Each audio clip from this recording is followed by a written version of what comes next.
Hi, in this video I'll help you get to know your car a little better. At the end of this video I've put together a straightforward infographic that summarizes all the key points. Like, subscribe and comment below. It really helps.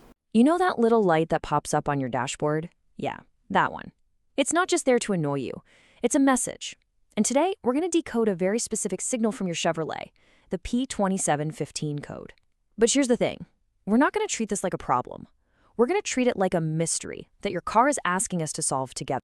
Oh yeah, we have all been there. You're just driving along, minding your own business, and boom, the check engine light comes on. It's like this universal symbol for, uh-oh, something's up. But what is it? It can be really frustrating, maybe even a little worrying. Your car is trying to talk to you, but it's speaking in code. So let's learn how to translate it. All right, the specific message we're decoding today is P2715. Now, the official fancy name for it is Pressure Control Solenoid 4 Stuck On. Right away, that tells us exactly where we need to start looking, deep inside your transmission. And just like that, we've got our first major clue in this case. Okay, this is where the real detective work kicks in. See, the P2715 code doesn't just pop up for one single reason. Nope, there are actually two very different triggers that can set it off. So let's put on our detective hats and look at the clues your car's computer is using to flag this. So check this out. This is what's so interesting. It boils down to two totally different scenarios. On one side, you have condition number one. This is like a long, stubborn error where the pressure switch signal is just stuck on high for a solid 36 seconds. But then you have condition number two. This is more like a quick repeating glitch. The same signal goes high, but only for a second or so, and it happens more than 5 times in a single drive. Knowing which of these two stories your car is telling you is the absolute key to a quick diagnosis. So, the big question is, how do you know which condition you're dealing with? Well, the good news is you're not alone in this. Chevrolet actually gives you a diagnostic toolkit, and it comes in the form of official service bulletins. You can think of these as the official case files, written by Chevy themselves to help you solve this exact mystery. So, what exactly is a service bulletin? Well, you can think of it like an official memo that the car maker sends out to all its technicians. It basically says, hey, you might see this issue. We've seen it before, and here's the absolute best way to diagnose and fix it. It's an amazing resource that turns what could be a wild guessing game into a clear step-by-step process. And this table right here just shows you how organized those case files are. It's awesome. Just look at it. If you've got condition number one, that 30-second error, there's a specific set of bulletins for the switch and another for the solenoid. And it's the same for condition number two, that repeating glitch. This lets a technician, or even you, go straight to the right test for the right part, which saves a huge amount of time. All right, so we've looked at the clues, we've opened the case files, and with all this information, the investigation is pointing to two main suspects. These are the components that are almost always the cause of a P2715 code. So, who are the usual suspects? Let's pause for a second here.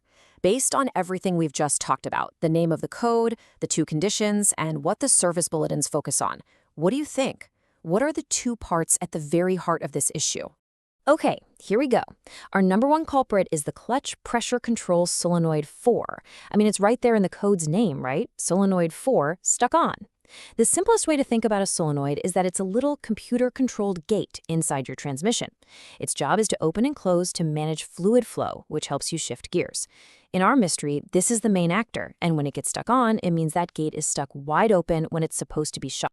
And that brings us to our second culprit, the transmission fluid pressure switch 4. Now, if the solenoid is the actor in this drama, this switch, well, it's the whistleblower.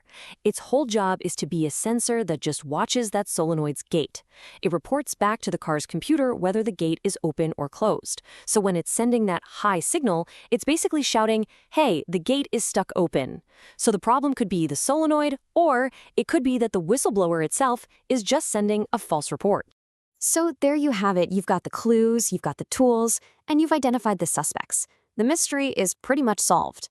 All that's left now is to follow the clear, logical path to the final solution and get that check engine light to turn off for good. And here is that path, laid out in 3 simple steps. First, you grab the correct service bulletin from our chart and run the right tests. No guessing. Second, those tests are going to tell you for sure which part has failed. Is it the solenoid or is it the switch? And third, you just replace that one faulty component. It's a super targeted and efficient way to get this done. And to make that last step even easier for you, here is the exact information you'll probably need. These are the series part numbers for both the solenoid, that's the PCS4, and the switch, the TPFS4. Having this info handy just makes sure you get the exact right part for the job.